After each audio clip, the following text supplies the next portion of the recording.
edition of Louder with Ace. I'm joined by my co-host Sean, as always. So anybody who's been watching some of our podcasts over the last couple of years or so knows that both Sean and I are huge horror movie fans. It's one of the things that we first connected over all those years ago when we first met. So, music being such a critical component to horror films and just adding to the enjoyment, I figured it was appropriate for us to talk about horror films on this show and just about our favorites and things like that. And I thought it would be a great deal of fun to invite along a friend of both Sean and mine, Acey Slade, from a number of really great bands. But Acey, welcome to the show. Hey, what's up, everybody? How you doing? Good to see you, Sean. Acey? Good to see you, Yeah, Ace. you too. And you. So, Acey, you've been part of two of the greatest horror-themed bands in history.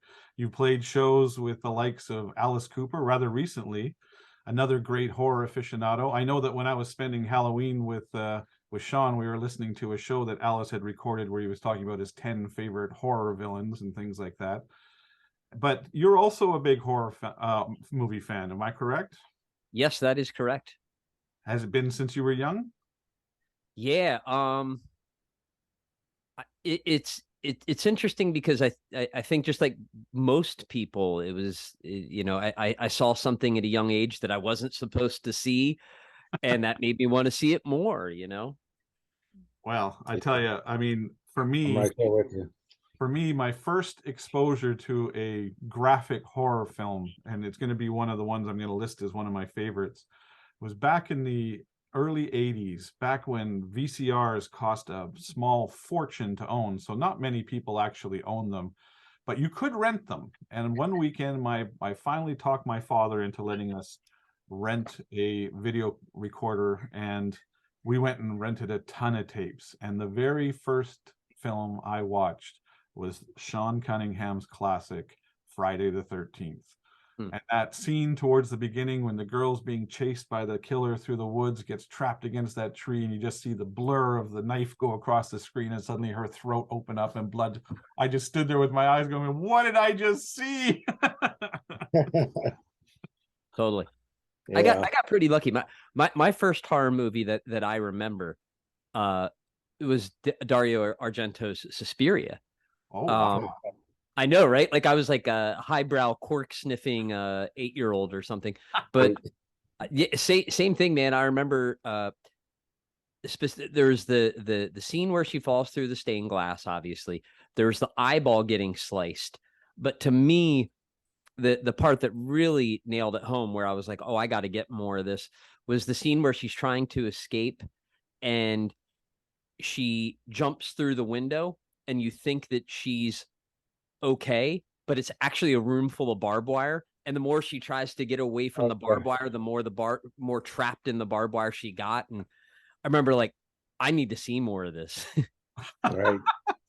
Well, I mean, he is such a genius filmmaker. I mean, his films, I recently got to watch one of his just before Halloween that I hadn't seen before, and I was struck at just the visual way that he presents everything. He uses bizarre colors and splashes across big parts of the screen, and really just makes a very surreal feel to everything that you're seeing in his films. I mean, he was a genius, that's for sure. Yeah. But, another one that I saw recently, which is an all-time classic, I know that, but it's one that just slipped through my radar for decades, and I had meant to see it. And I was over at Sean's on Halloween, and they let me choose the film to watch, and so I finally saw the classic Zombie. Yeah. I had never seen that before, and of course, with its famous, you talked about the slicing of the eye scene from Dario's film, but that poking in the eye scene in Zombie was pretty intense. I have not seen Zombie yet. That's wow. on my list of movies that I have not seen that I got to see. Yeah, and Zombie 2 and Zombie 3. It was a ripoff. Apparently, the Italians had made this film because of the success of Dawn of the Dead, and they just basically they originally called it Zombie 2 to make an inference that it was the sequel to Dawn of the Dead, which of course it was not. There's that eye scene, but also one scene that was really beautifully done was the scene with the shark. I mean, I'd never seen that kind of thing done in a zombie movie before, so that was really Yeah, cool. it was a real shark, and the stunt guy had a hard time handling that scene. But you can look it up. It's pretty interesting. I think it's in the commentary. They talk about that scene. It's Do you really guys watch the Last Drive-In at all? Oh Oh yeah, yeah. That's the best way to watch some of these movies. Like oh yeah, for sure. like they did the one they did on Hellraiser 2 Yeah, was great. If you remember the movie, halfway through the movie, like it's fantastic. And then about halfway through, when it goes into that not dream sequence, but when it goes into the other world, it all of a sudden it's like super low budget. And it's really interesting that the reason for that was that the movie house had started the movie, but I guess Universal or whoever the producers of the movie was had a promissory note. They were sending the money, and let's just say the budget was $1 million. And what happened was they started the movie, they got the check, but the day before the check was deposited, there was a crash in the pound. So all of a sudden, their million US dollars that, let's say that they were at an even ratio, and let's just say $1 million was a lot for a movie back then. Their £1 million now went to like 500,000 pounds, and they've already started production. Wow. So it's pretty crazy how global economics find their way into the creativity of horror. oh yeah, Well, for sure. in addition to us all three being massive horror fans, we're all, of course, massive music fans as well. And I really wanted to point out one film in particular, which I think illustrates the point I'm about to make in a genius way. A few years ago, there was a really great but totally underrated film done about Alfred Hitchcock, one of the great masters of horror. And it was mostly centered around him making the film Psycho. And there was a sequence where he's talking about the shower scene, the very famous shower scene that he shot. And he kept looking at the rushes, and he just knew it was wrong. There was something really missing. And until that famous piece of music that went over top of it was added, the scene was just dead in the water. But that music changed the entire scene and made it into one of the greatest classical horror scenes of all time. And it really made me start to think about music in general on horror films. Like, we were talking about Friday the 13th before. A little while ago, I had the great fortune of getting to sit down and talk to Harry Manfredini, who did the soundtrack to all the Friday the 13th films. And he pointed out an interesting little tidbit to me about the Friday the 13th movie that so intrigued me. I ran home that night and I watched it again just to see what he was talking about. And that is that he said that at any time you hear music on the screen in Friday the 13th is only when the killer is present. There's no other time that there is music. And he said that it was a very deliberate choice. Like, there was scenes where obviously there's romance going on, things like that, where normally you'd have swelling music as the background or whatever. But he said they kept it silent unless the killer was on the screen, and making the music almost a character of its own in the film. Mhm. But when it comes to what kind of horror films scare me, and you talk about a classic soundtrack, I was raised in a Catholic family, church going, God fearing, all that kind of thing. And so the films about demonic possession when I was younger always seemed to have a bigger impact on me. And I think you could argue that maybe the greatest one of those of all time was The Exorcist. And Sure. the fact that they went in a very different direction and got, at that time, avant-garde musician Mike Oldfield to do this soundtrack, which was from his Tubular Bells piece, but it just worked. It worked with that film. Can you think of any any films that you think that the music played such a crucial role to the effect of the horror film? Well, yeah, and back to your point, one movie that made a great use of silence more recently was not Midsummer, but same director. I'm drawing a blank. I'm not sure. But they did it in Midsummer as well. But yeah, that can be quite effective. But music is always a big part of it. Whether it's I watched The Crow the other night, Oh, yeah. and the soundtrack to that, I mean, wow, that as far as it being a rock soundtrack, that is how many careers did that maybe not launch, but certainly enrich. The Nine Inch Nails cover of the Cure song, Mhm. the Cure. I mean, when the whole time that movie's playing, it's like literally the soundtrack to my preteen years, kind of. And it worked really well in that. The other person that comes up when we talk about movie soundtracks that like I think about the Crow soundtrack in the contemporary way it can affect contemporary music, but as far as in the more traditional sense, I mean John Carpenter. John And Carpenter. how is it that this guy, his genius, so he directs and I believe writes movies and then does the soundtrack, and the soundtrack isn't like, I don't know, like you could do it today using samples and I don't know, like you could kind of phone in a soundtrack very easily with the technology that's available today.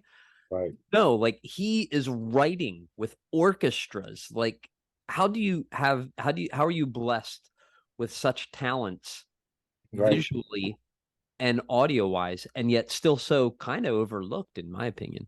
John Have you seen Carpenter, in my opinion, is the penultimate of horror directors. I mean, look at what he's brought us when you count things like, well, of course, the guy really, let's be honest, started the slasher genre with Halloween. And Mm. not only was Halloween one of the most successful films of all time, not just horror films, but films of all time. I mean, he made it for 300 grand, and it's made well over $100 million at the box office. But the fact that he wrote that soundtrack for Halloween and that theme song for the Halloween film is so classic. I don't know how many times I've been in public and suddenly somebody's cell phone goes off and you hear that dee dee dee dee dee, because Mm. everybody just really relates to that soundtrack. But Yeah. AC, have you ever seen him live before? No, but interestingly, for one of the Misfits shows we were going to do, we were trying to get him to be the opening band. Oh wow. And Yeah, his son unfortunately, Freddie Carpenter plays with him. yeah, Yeah, and he's actually rewriting a lot of the old stuff now, and he's helping his dad cool, re boost his legacy. nice. I mean, Yeah. if I get asked this all the time whenever I get into conversations about horror film. Invariably, somebody will ask you, "What's your favorite horror film of all time?" And for me, that's an easy answer, and it's John Carpenter's The Thing. I mean, Mm. that film had every element that I wished for in a horror film. And it makes me think back to an interview I once saw with Alfred Hitchcock, and he was talking, the interviewer was asking him, what is the essence of a horror film, and what is it that you can use to really scare people? And he said, well, it's pretty simple. He said, let's imagine a scene where two people are sitting at a table and they have a conversation for 15 minutes. And at the end of the 15 minutes, suddenly a bomb goes off. Says, well, in that situation, you get boring, boring, boring, and then a big shock. But he says, now, if we did the same scene, where at the beginning of the scene, we show you the bomb underneath the table, so you know it's there, then you spend the next 15 minutes in constant angst and anticipation of what you know is going to happen. And it changes the scene entirely just with that one little tidbit of knowledge. And that's what The Thing did. I mean, that thing was so genius in playing the, who's the bad guy in that. And you take it, it also just celebrated its 40th anniversary, and they came out with wonderful new editions of the print and everything. It's well worth revisiting if you haven't seen it in a while. But again, going back to the music and Carpenter's genius, I mean, the soundtrack to The Thing, I mean, it's set in the Arctic, in this snow-blown area, this tundra, where everything's minimalistic, and this soundtrack echoed that perfectly, but it still built the tension and everything. I mean, it was just a brilliant soundtrack.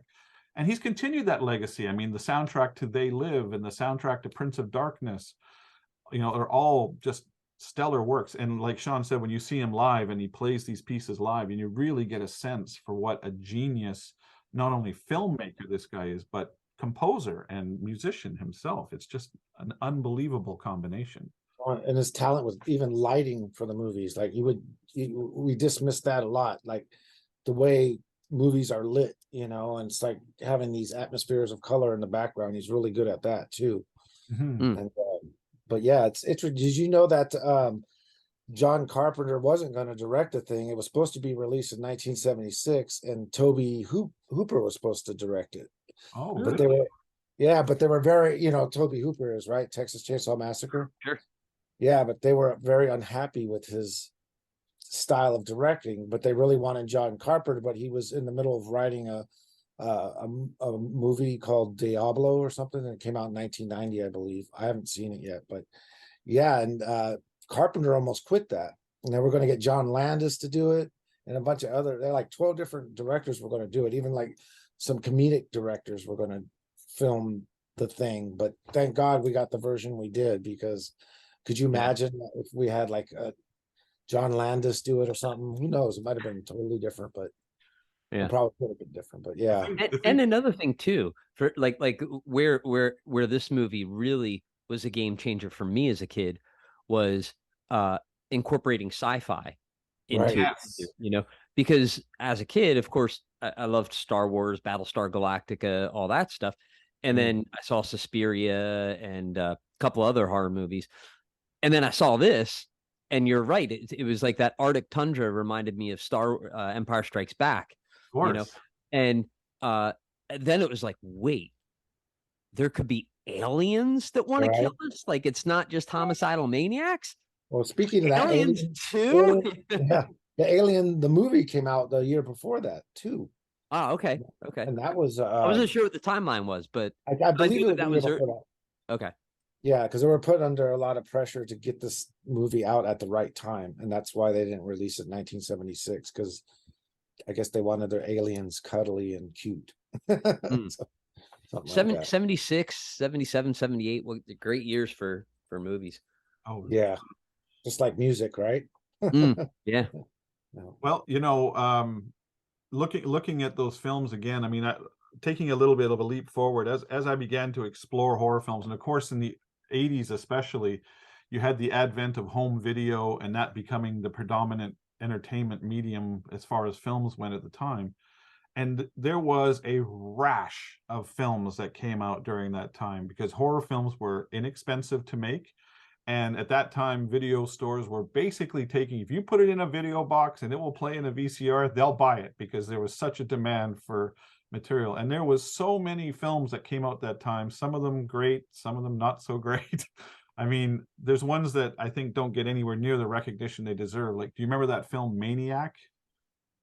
Yes. That I thought was a great film. I mean, that guy, I mean, it was one of those films where it was more of an actor film than a special effects film, and it was just so powerful. I thought it was such a great film. But then you also had things like Basket Case coming out. Right. Or how about what was the one Monster Dog with Alice Cooper? Did you guys ever see that one? No. Oh, I've never even heard of it. Yeah, he actually plays the monster in that movie. So you got to check it out. I think I have a whole box of VHS tapes thanks to my grandmother, and I got all those movies you're talking about, and I even got some that I haven't seen or heard since I was like 6 or 7 years old. But yeah, there's Monster Dog is pretty cool to see. And it's funny because the other component that you forgot about, Ace, as far as people wanting to rent stuff at the video store, was those videotapes being in the 18 plus section. Correct. Oh yeah. So that's the other component. But right. yeah, it's funny because with my coffee company, Catfight Coffee, we have a girl named Chris, the Horror Queen, and she is a VHS tape aficionado. And it's so funny because when she sends her reviews, we put the VHS tape reviews in our blog section. And when she sends them over, I see the subject and the heading as far as the movie. And I'm like, I've never heard of this before. And then when I open up the JPEG that's included of a photo of the VHS box, I'm like, oh yeah, I totally fucking remember that movie. The artwork on the boxes was always so impressionable too, Oh yeah. I mean, some of those look a lot now too. But lot of then, money. and then we started seeing a sort of a progression in the films, because they obviously made a ton of money, and so there was the big boys started coming in and start putting some money into it. And I remember starting to see films like Mr. Boomer. He likes that film too.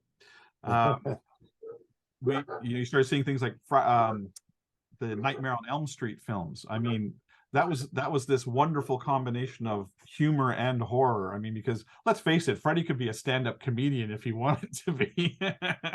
Right. The first one was scary as hell when I was a kid, but they were great. I mean, like, do you remember that scene where he's walking down the alley Oh, and yeah. his arms are about 12 feet long and he's scraping along the walls? That just freaked the hell out of me. That was the first horror movie I saw in a theater. Oh, wow. Yeah, it was the first Friday the 13th. First one I saw at home was Suspiria, and I remember it was late at night. I couldn't sleep. I went downstairs, turned on the TV, and they were playing it at like 2 a.m. or something, which freaked me out even more. All right. but the first one in the theater was Friday the 13th. Oh wow. Sorry, Nightmare on Elm Street. Sorry. Mine was Texas Chainsaw Massacre. Oh, that's a good one too. Oh God, I was 7. Could you imagine that? I couldn't eat sausage for 2 or 3 years. It did a lot of damage to me, but it also desensitized me with a lot of these horror movies. But Exorcist, like I still to this day I can't sit there and watch Exorcist by myself. Exorcist was the first film that truly frightened me. Yeah, me too. And I did everything wrong in watching that film, because my mother, being a very devout Catholic, was really not into the idea of her teenage son seeing this film. And so I waited until it was a Friday night. My parents had gone out somewhere and I was alone in this house. It was literally the quintessential dark and stormy night. It was raining, and and I watched this film, and oh my God, by the end of it, I sat there in a dilemma thinking, how am I going to get to my bedroom and into my bed without getting eaten by something between here and there? but that one was awesome. And following that theme, later on, another film that I rented on a lark and ended up becoming one of my all-time favorite films, which is Evil Dead. And that film I thought was so genius. The fact that they used this very limited space of the cabin and the area around the cabin and made this film that was just brilliant. And then you add to that, when the sequel comes out, it's basically the same story, but done totally tongue-in-cheek and making it an all-time classic, with Evil Dead 2, Dead by Dawn. I mean, Bruce Campbell, one of the great horror actors of all time. Yes. Yeah. But that's somebody who definitely doesn't get enough credit. I agree. Sure. And even that franchise going on to do a really great third film, and then the Ash versus Evil Dead TV series, which in my opinion ended far too soon. It was just such a great series. Army of Darkness. Army of Darkness was such a great film. It was I mean, I think that Sam Raimi and those people just did such an amazing job on those films. And he went on to become one of the biggest directors in Hollywood. I mean, he did the Spider-Man movies and all kinds of stuff like that.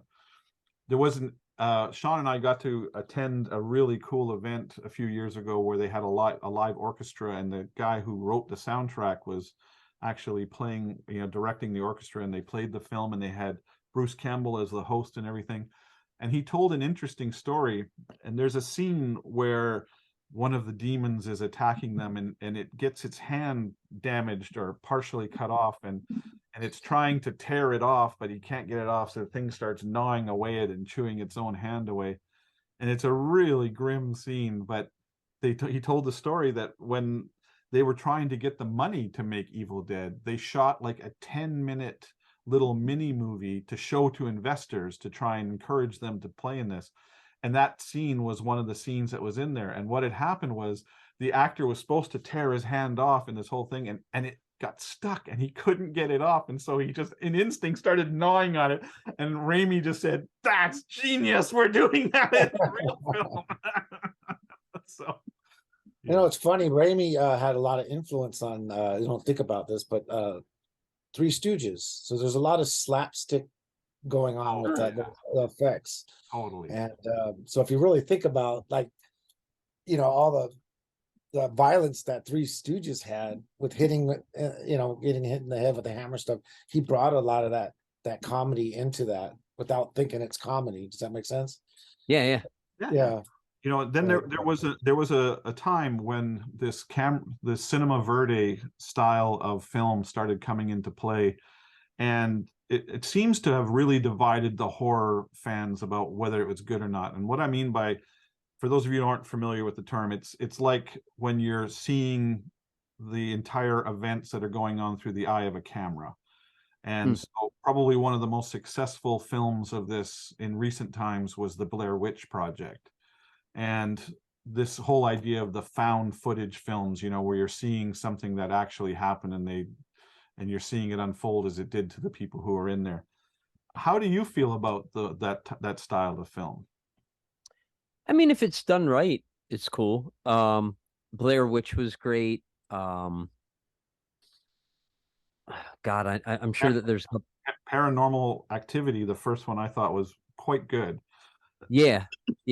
I don't mind that. I don't mind it. I mean, I'll tell you what music video implements that really well is the Prodigy video for Smack My Bitch Up.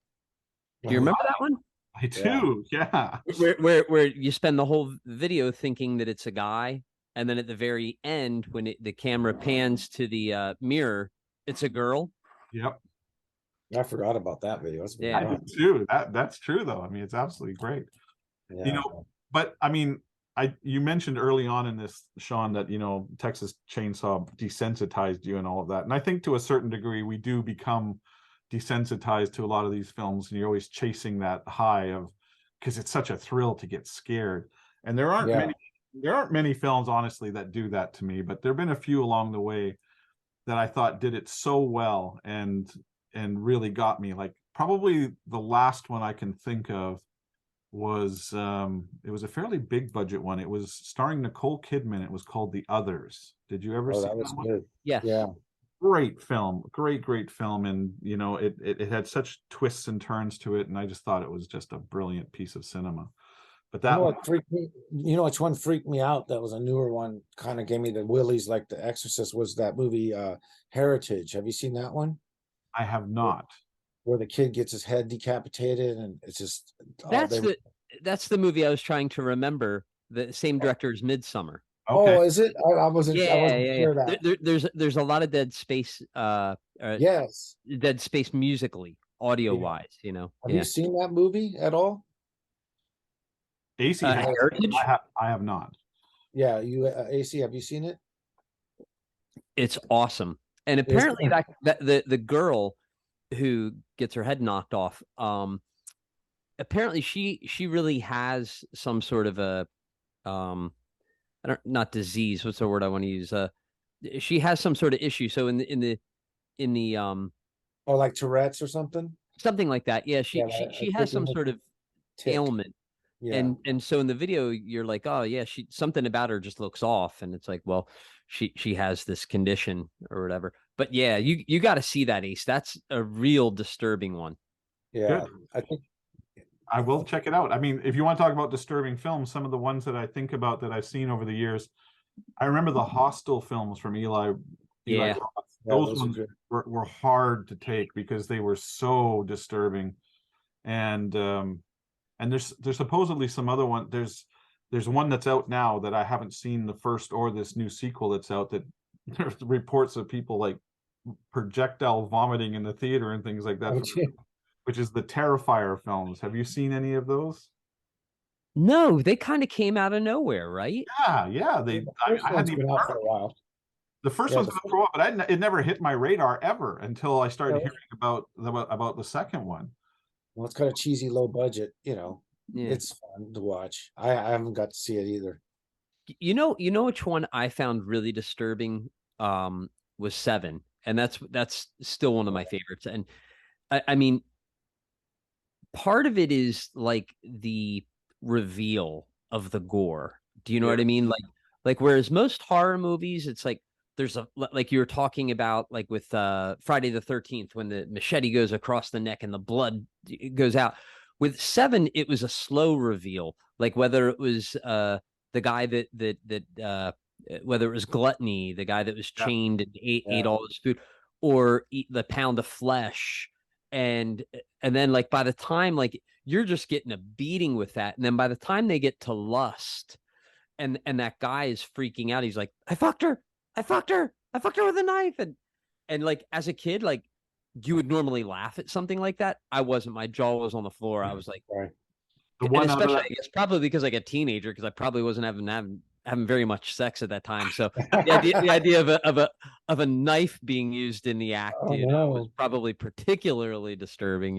Right. the one scene from that film that got me the worst was the one where the guy's being starved to death and just being tied down, and they find all the Polaroids that he's taken one a day, and you can see how he's deteriorated over the last however many months that he's been there. Yes, yes. I gotta rewatch that movie. It's been a while. Oh Yeah. man, that not only is it written well, it's filmed well. I will say this: I don't think it's Brad Pitt's finest moment, but everything else about it is so good that you can overlook it. Right. Right. I'll tell you, one of the first horror films, and I will call it a horror film, although people will argue this point with me, but I think it's one of the things that scared me the most, and that was Steven Spielberg's 1975 classic Jaws. I mean, I was terrified to go into the water for a long time after that. I mean, that was just, and that, again, we have to tip our hat on the music to John Williams. I mean, his soundtrack to Jaws was quintessential as far as generating the terror of that, to the point where it's become a cultural medium. I mean, everybody talks about it. You can go up to anybody and just go da dun da dun, and they know what you're talking about, and it's immediately a shark kind of thing. But that brings up the point. We've talked about a number of major horror franchises here, and they're invariably, when you have a big hit film like your Friday the 13th or your Halloweens or whatever, invariably we start getting the sequels, and they're not usually, I will use the term usually because there are exceptions, and I'm sure we're going to bring them up here, but usually the sequels aren't a patch on what the original was. And you look at we just mentioned Jaws. I mean, some people say that they like Jaws 2 as much as they like Jaws 1. I think it was an okay film, but then 3 and 4 definitely fell apart. I'm always reminded of seeing the interview with Michael Caine from Jaws 4 when he said, I had a house to pay for, so I just did it for the check, But I like Jaws 3. Okay, well, the 3D was cool. You like the Star Wars prequels too, so we won't go into that. All right, thank you. I'd say Hellraiser too. True. Oh, I thought that one was better than the first one, I believe. Agreed. Yeah. Yeah, I would go that far too. And Halloween 2 was really good too. I thought. I was about to say that. I thought that, yeah. And it's funny, like Texas Chainsaw Massacre, when I first saw part 2, I was really disappointed because I was hoping it was going to be something that was kind of scary, but it was more of a comedy type to me at the time. It was. I don't know though. I'd say 2 is as good, if not better. I mean, they're two different things. I was going to say, as I kind of appreciate it as I grew older towards it, I have a whole different feeling for both movies. It's like, it's comparing to me, it's like chocolate and vanilla ice cream. I like them both, Yeah, but I just had first I was disappointed, but now I love part 2. Part 2 is one of my favorites. But yeah. Yeah, but if you want to talk Halloween, then when they went to part 3, which was a complete radical departure, and many people argue it shouldn't even have the name Halloween on it. I mean, Halloween and Michael Myers are kind of synonymous, and here was an entire new story that didn't involve the Shape at all. But still a great film. I just don't know if it needs to have the name Halloween on it. What about Nightmare on Elm Street 3? Was that? I'm trying to remember. I seem to remember that being good, but I might be wrong. Nightmare on Elm Street 3 is my favorite of the whole. Okay. Dream Warriors, I thought was a Awesome. brilliant film. I loved it. You know, the second one was a disaster, but the third one, I thought, you know, it was Wes Craven coming back in and saying, okay, let's just forget number 2 happened and let's go back to the formula from number 1. And you get Heather Langenkamp back in there, and you get these wonderful supporting actors and all of the different foibles they have. I thought it was a genius film. I really loved it. So about Alien and Aliens. Aliens was really great. yeah, I mean, let's talk about Alien for a minute. I mean, one of the great artists of this world who is related to the world of horror, has to be, would be H.R. Geiger. And his work almost defines an entire genre, and his design of that alien creature was so out there and so different than anything we had ever witnessed before, that it was just genius. But then when James Cameron came in and took the whole model and turned it on its head and changed it from this almost like a slow pursuit film within this, you know, really creepy thing, to a full out action adventure thing, you know, aliens versus the Marines, you know. Right. Just great films, but 2 very, very different films. Yeah, both great. But okay, you know, so we seem to be in a bit of resurgence in the last 10 years of horror. Like, there's some really great horror directors coming out there, and you have your Jordan Peele's, and you have, you know, the Del Toros and things like that doing all kinds of wonderful things. Of the more modern horror stuff, is there anything that stands out to you guys? You go ahead, AC. I can't. Let's see. You know, I mean, Guillermo del Toro is to me, he can do no wrong. Like, I just think that he's amazing. Just started Cabinet of Curiosities. Yeah, we were just talking about that earlier today. Yeah, I watched Yeah, the second episode yesterday, so it was pretty cool. Yeah, it's I think that he's just one of the best. I mean, he kind of combines, you know, childlike fantasy, and you know, and then that's where he sucks you in. You know, there's this, I want to say, like, innocence. You know, even in Shape of Water. You know, not a horror movie, but there's this innocence about it, and visually dream-like thing, and then it just sucks you right in. And if it's, when he decides to go horror on you, it just catches you off guard. You know. I love that film. I thought it was great. Yeah, I just, you know, for me, I'm having a hard time finding things I like with the new horror generation. Like, I don't know if it's because I'm desensitized, or I've seen most of it, all the stories happen, and when someone does come out with something cool, the ending kind of sucks, or, you know. But I'm starting to go back. Like, I try to discover going backwards now. Like, Shudder's my background thing all the time for me and my wife, and just getting involved in these 70s films and stuff like I didn't even know existed, and just like, wow, you know, a lot of the old Hammer films and stuff like that. It's just, I guess, because I'm getting older now, so I appreciate those things I never watched when I was a kid, because we found them boring. I thought Black Phone was good. I haven't seen that yet, but I've wanted to. Yeah, I mean, I'll say this: it has a lot of hype, and I don't know that it lives up quite to the hype, but it's still a really good movie. I think they could have done a slightly better job with like the masks changing expressions. I think that they could have done more with that, and they didn't. But besides that, it's, and their attention to detail as far as it being in the 80s is like spot on. So, well, I don't know if this really counts as a horror film, but something that in the horror genre that I've been thoroughly enjoying over the last few years is Netflix has been partnering up with this one filmmaker whose name eludes me at the moment, but he does these sort of mini series on horror things. Like, the first one he did was The Haunting of Hill House, which I thought was a really great piece. And then the follow-up to it was The Haunting of Bly Manor, which was also really good. And then he did Midnight Mass, which was great. Now he's got the new one out. The name eludes me at the moment. What's the one that we just started watching, Sean? Oh, oh gosh, the Midnight Midnight something or other. Midnight Club. The Midnight Club. Thank you. Yeah. That one is the latest one that's out. They're all about 8 episodes long, 8 1-hour episodes long. There's a story that comes to fruition at the end, and they're really well done. He tends to use the same actors in every series that he does, just playing different roles, kind of taking a page out of the American Horror Story series.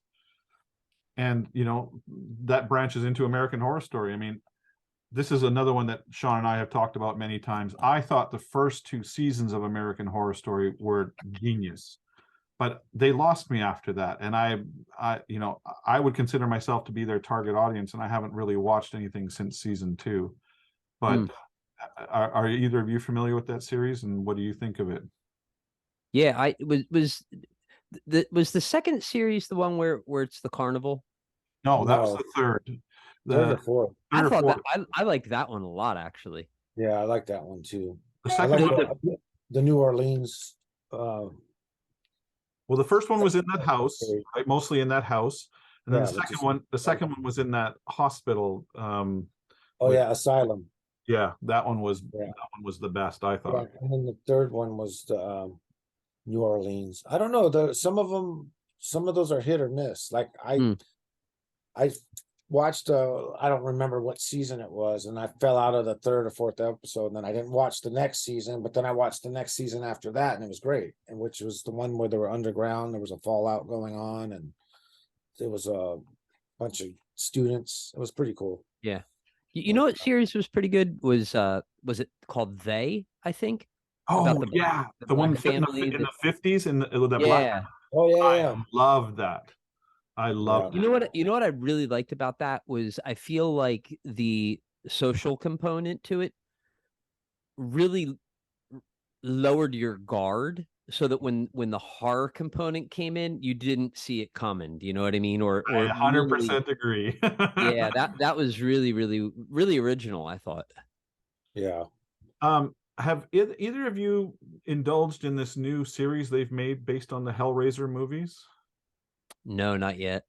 No, I haven't reached out to that yet because I hear a lot of bad reviews, and I like to sit down and watch it, and it's without any interruption, and give my own point of view. But yeah, but I'm like you. I mean, I was a fan of the Hellraiser movies, and I when this was announced, I was excited.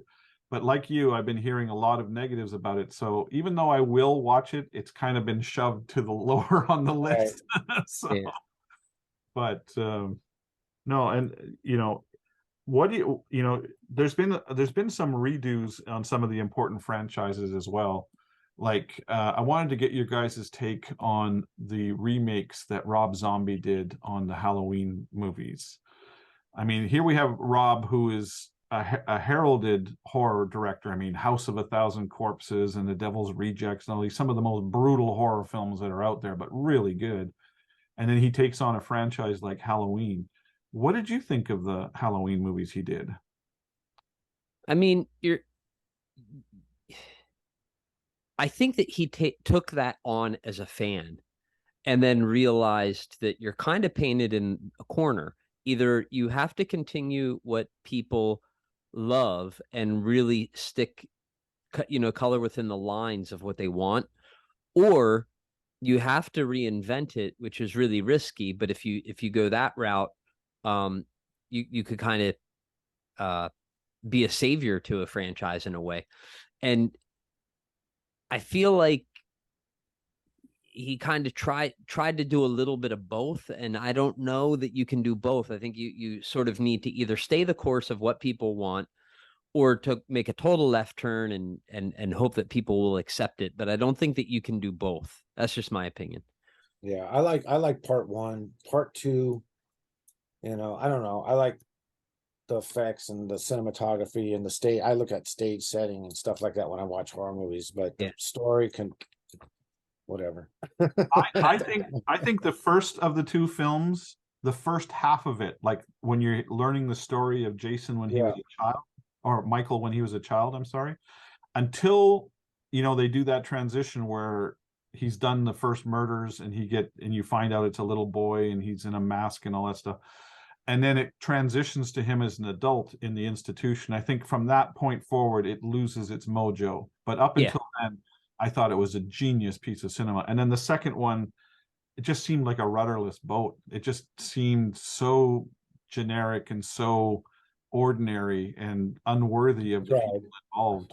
I didn't like it.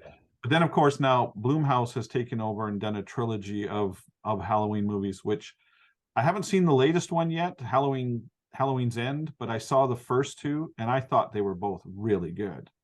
But I know they're the fans of it are quite divided on that. What did you guys think of the latest trilogy of Halloween movies? I liked the first and second, but I haven't seen the last one, and the reviews have not been good at all. So I've kind of bypassed it. Well, if you like the last one, you'll like this one. That's all I can say. Okay. Yeah, I like the both actually, but yeah, I'll tell you one thing that I find very interesting is have any of you guys caught any of these? I forget what they call it. There's a word for it, but where fans recreate their version of the franchises, and some of them do great jobs where it and the only reason I haven't dove into it is because some of them are really poorly done and some of them are fucking awesome. And I'm trying to remember, there's one I saw where I was watching it and I'm like, wait, is this real? Because I don't remember this being on the schedule for the franchise. And some of them are that good that you would think that they're actually, legitimately part of the franchise. Yeah, I saw some of the Star Wars ones they did, which I was like, is this part of a new series? Like it looks professional, and yeah, I haven't seen any of the horror ones yet though. Yeah, I think it was either Friday 13th or Halloween one. Oh, okay. Where it was like a fan, I forget the word for it, but there's a word for it where fans make their own movie. And I was like, I don't know who the fuck did this, but this is awesome. Right. I tell you, my 12-year-old nephew, who is he's growing up in a household where his mother and myself are huge horror fans, so he's been exposed to it from a very young age. And I'll never forget, just to put it into context, I took him to one of his first horror cons a few years back, and we were walking down the aisle where all of the stars have their tables where you can get autographs. And we walked by the table of the guy who played Jason in Friday the 13th Part 2. So that was actually, and for those of you who don't know or aren't familiar with the genre, there is really no Jason in the first Friday the 13th film. I mean, he makes a brief appearance a couple of times, but as a child, basically. But it's his mother who's the villain in that one. But in the second film, he's set up, and from that point forward is the villain for the series. And in the first film, he played it, and so he had on his banner, the real Jason and all that. And Sievert, who was maybe 9 years old at the time, just stopped dead, and a voice a little too loud said, "Are you the real Jason?" And he was like, "Yep, that's me." And he took Sievert under his arm and everything, and he's showing it, he signed him an autograph and everything, and he said, your parents don't let you see my movie, do you? He goes, "No, they won't let me see graphic horror films like that." But then he leans in sort of conspiratorial like, and he goes, "But I saw all the good parts on YouTube." But so he's been a big horror fan, and he's turned me on to some very interesting trends going on YouTube. There is this whole horror community on YouTube, and they're doing some of them really creative little vignettes and things like that, using all kinds of really neat techniques and storytelling. And there's some of the most interesting and compelling horror stuff on YouTube these days that I think is getting missed by the vast majority. I highly recommend you go and do some exploring, because he has turned me on to a lot of them where you go, wow. I mean, the production quality of this is great, and stories are great, and yeah, it's amazing. In fact, one of the more popular ones recently got picked up by one of the streaming services, and they made a full-blown film out of it. So I mean, it is definitely the proving ground of horror these days. So right. So Acey, I have a question for you. So okay, what first influenced you with the horror genre with your music? Like what music that you inspired you to say, hey, you know what, I love the dark side of music and the horror aspect, what was the bands that influenced you to go the route that you play your style of music in? Well, the short answer to that is Alice Cooper. Alice But Cooper. the longer answer is my church had what was called the Passion Play, which Okay. is basically the story of Christ around the time of Easter, Right. and I'll never forget, like, our church did a really good job. Like, it was a really popular. It was in this amphitheater, and I mean, they probably had 1,000 people a night coming out, and it Wow. would run many nights in a row. And I'll never forget, like, watching the prop crown of thorns that they would put on Jesus, and I could see that he had like the little diaphragm behind his back, and so he would squeeze it periodically so that the blood would like drip down, Right. and then same thing with like the Roman soldiers when they would spear him, and he had little blood packets there, but then they also had little diaphragms on and I remember as a kid being like, this is the coolest thing ever. Like, that was the part for me. I Yeah, didn't we're care gonna about make when you like Jesus no matter what here. exactly. And it had not and the everyone else was like waiting for the rock to get rolled back and the resurrection, all that stuff. To me, the play was over with all the fake blood. Right. And so, you fast forward a couple years later, I went and saw Iron Maiden and Twisted Sister, and Dee Snider made me realize the power of a front man and the power of music and the power of the people in music. And then Iron Maiden came on, and they made me realize the value of production. And then the next show I saw was Alice Cooper, and it was like both combined. Like, it was Right. like the power of the person and the power of the music and the power of the band combined with production, and the guillotine and the electric chair, and it was everything that it was everything that everybody hated Right. in the church play that I loved. You know what I mean? Like, in the church play, I was like, oh, this is so horrible watching Jesus get killed. And I'm like, yeah, this is great. Don't worry, he's gonna come back. You guys know the story. I'm not giving anything away. What about music when you before you went to a show? Like what kind of were you interested in any like sound effects, horror records or anything like that? And Actually, I'll tell you, it's funny. We did have I'll tell you one that scared the shit out of me as a kid was sensational Alex Harvey band's Fire. Yep. okay. You know that song? Oh yeah, Fire. yeah. Sure. Look out or you'll burn. I think he also has And a I guess, song called Constipation. yeah. But I guess hearing that song at the same time is like seeing these church plays, and I was also going to private school at the time. Hmm. And even though my family was Protestant, usually like Ace was saying, a lot of the I feel like the what's the word I want to use? A lot of the gore and religion aspect, I feel like that normally is something you expect from Catholics, but I know for me, I went to this private school, and I had it was a very small private school, and it was like an alternative school for like creative kids. And I had to ride the same bus as the kids that went to this Fire and Brimstone Baptist church. Okay. So every day they would just like walk on, and they were such little shits, man. They were such assholes. They would just like, I'd be by myself, and I'm just like sitting there with my Walkman on or whatever, and they'd be like, so, have you been saved? And I'm like, I don't know, like, what do you mean, have I been saved? And they're like, oh, well, if you don't know, then you're going to hell. And these kids would fucking gang up on me about going to hell and not being saved and everything. And I think that played a part in that, as far as the theater, and seeing that in the church play when I was a kid, and then going to a rock concert and feeling like I was taking it back for myself or something. I don't know.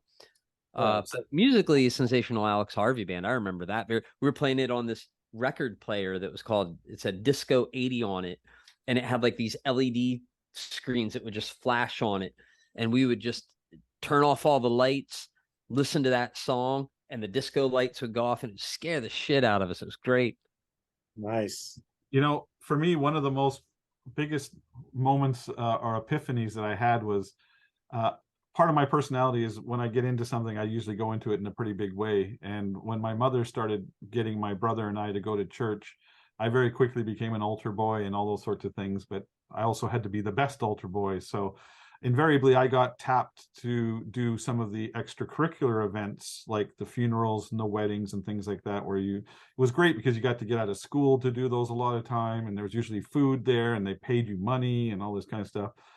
But I remember so clearly that we were doing a funeral, and our priest there was a guy named Father Len, and there was a town car that was going to take him to the cemetery to do the final internment ceremony. And he has this book that has the entire, what he's supposed to say during that session. And he needed to get something from the office before we went. So he said, he handed me the book and he said, go wait in the car. I'll be out in a minute. And so I'm sitting in the car and I'm flipping through this book. And so, like, here's the ritual of baptism. Here's the ritual. And then I flip this page open. It says the ritual of exorcism. And I just stopped dead and I went, you mean this stuff is real? And I'm reading this thing and I'm going, holy shit, So, I can imagine what you felt like when we heard that. that was a very, very strong moment for me. Well, and you figure probably around that same time, The Exorcist came out, but The Omen, that's one that gets overlooked as well. The Omen is great. That's for sure. Yeah, I mean, this whole conversation I thought way we could close it out was I had an interesting question I wanted to level at both of you.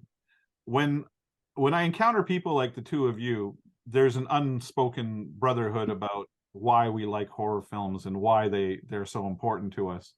But I don't know how many times I've been approached by somebody, like if you walk into my home, you'll see all kinds of horror themed things around my home. And obviously Acey's the same way, and I know that Sean's the same way in his home. But when you encounter somebody who doesn't really get horror films, they invariably ask you, what do you get out of watching these films? Why do you like watching these scary movies? So I'm going to level that question at you. What is it about horror films that so entices you? You want to go first, Acey? Sure. I think it's the escape of it. Horror movies suck you in such a way that the rest of your day falls away behind you, especially if it's a good one. Your senses are elevated. You're engaged. You feel like you have to be engaged because somehow you feel like you can maybe control what's going on in the screen. And for those 2 hours, which is why I like watching movies in the theater particularly so much, it's there's a black room and there's a screen, and there's like nothing interrupts it. You know what I mean? It's like just this, and then all of a sudden you walk out and you haven't been yourself. You haven't been your problems, whatever it is, your boss, your wife, your finances, whatever it might be, any of your problems fall away for those 2 hours. And that's for me, that's amazing. I mean, that's very valuable. I think people underestimate the value of that escape from their daily life that you get from horror movies. And then there's a sense of release when the movie's over and you realize that you didn't get hurt. You know what I mean? Right. How about Yeah, you, with me, it's just a childhood thing that I grew up with. It's like I don't know if I don't know if you could see this or not, but this was the first soundtrack or sound effects album I got when I was a kid. And I used to listen to these, and I don't know if you guys remember the models I think you have one in your garage, Ace. What are they called? The Aurora models from the like all those, yeah, they were genius. Yeah, someone in my house built them and left them in the closet, and I listened to this with headphones and looked at those models, and growing up, I first got my first heavy metal album back when I was 7 or 8. It was the Black Sabbath's Master of Reality, and Children of the Grave. I mean, it just, I don't know. I was attracted toward that dark side with movies and growing up with it. But I don't know. I always looked at music and horror movies are kind of the same. They got different genres. You got Slayer, you got Pink Floyd, you got your romantic comedies, you got your, alien movies, your sci-fi. And I think music's the same way. And I think the way we all grew up, correct me if I'm wrong, we just find this is us and this is how we are and this is what we like to do. And we feel good about watching horror movies and stuff. Yeah. And I always tell people, I don't care if you're a full Christian or not, when you walk into my home, like, I love horror movies, and judge me, or, whatever you want to do, judge me or not. But I remember one time I opened up the door with a bunch of Bible people trying to, and I had the Danzig Lucifuge upside down cross with him strangling Jesus. I don't know if you remember that shirt. And I didn't even think about it, right? I was just wearing it, and they just were like, is your mom or dad home? And I said, no, can I help you? No, it's okay, we'll come back later. I just remember. I mean, for me, it's a sort of variation on what Acey said. I mean, for me, horror films are pure fantasy, and at their root of them, they're usually the quintessential battle of good versus evil, and usually good comes out at the end. But after a huge struggle. I mean, you want to talk Friday the 13th. I mean, the killer's going around, kills everybody, but at the end, the one virginal girl survives and defeats the enemy and lives through the whole ordeal. And there's that, it's over, the morning has come, and it is so far removed from my daily experience, the events that go on in these films, that I can only look at them as pure fantasy. And I don't understand the motivations behind a psycho killer or anything like that. And so when I watch these films, it's looking into a kind of thinking that I could never envision on my own. But then you get enraptured with the adrenaline rushes and the, it's like being on a roller coaster. You get that rush of fear, but it's not really dangerous because you're not. But you know what, though? You know what I think it is, though? I think what it is, and this is where people get it wrong. People go, what is it you get out of these horror movies? How can you relate to these killers? That's where they get it wrong. It's not the killer that you relate to. It's the victim that you relate to. The killers represent our daily, everyday pressures that can sometimes feel immobilizing or threatening, and they really aren't. You know what I mean? And I guess that's part of it too, is that the horror movie villain represents our daily pressures that we think will kill us, and then we walk out of the theater and we're like, yeah, it wasn't so bad, and it's just like anything else. Like, having to meet with your accountant can feel like you're gonna fucking die, and then you walk out and you're like, yeah, that wasn't so bad, and I'm actually getting a couple bucks back, so Right. I think you summed it up perfectly, Acey. I think that's exactly what it's all about. So yeah. I want to thank Acey so much for coming on and sharing this wonderful experience with Sean and I. And of course, thank you, Sean, always for being the co-host. And I'll even thank Boomer for his minor contribution in the background. So I want to thank all of you for watching this episode. We're always looking for feedback about the episode or things that you would like to hear us talk about. You can send email to ace@louderwithace.com. You can check us out on Facebook. You can see us on our YouTube channel, Patreon. We also have a show over there where we talk after hours about certain things. We'd love to hear from you. And in the meantime, just stay safe.